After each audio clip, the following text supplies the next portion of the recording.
కిందకి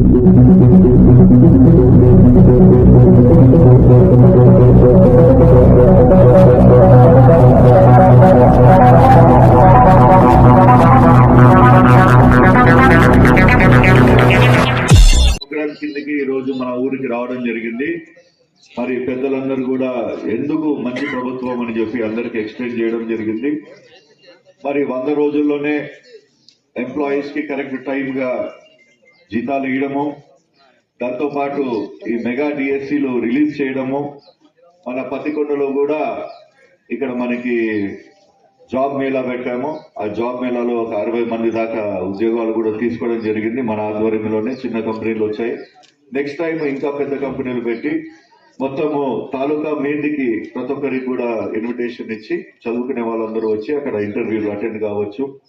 అదేవిధంగా మనము పెన్షన్లు చంద్రబాబు నాయుడు గారు చెప్పిన మాట వీరికి పెన్షన్లు కరెక్ట్ గా పెంచి ఇవ్వడం జరుగుతుంది.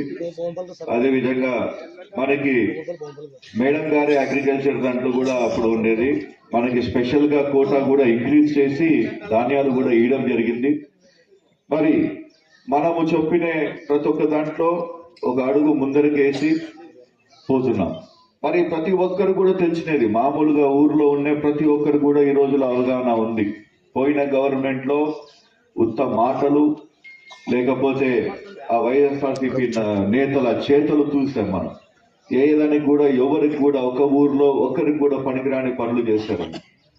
వాళ్ళకి ఏదన్నా ఒక రోడ్డు వేయడానికి అవగాహన లేకుండేది పోయిన ఎమ్మెల్యే గారికి. ఆ రోడ్డు ఎవరిని అడిగితే ఎక్కడ శాంక్షన్ చేయించుకోవాలా అనే ఆలోచన కూడా లేకుండేది. ఆ రోజుల్లో ఒక సెంటిమెంట్ పట్టుకొని తెల్ల చీర వేసుకొని ఊర్లన్నీ తిరిగి ఓట్లు వేయించుకొని 5 ఏళ్ళు మన పత్తికొండని ఎంకిలు తీశారు. 5 ఏళ్ళు కాదు,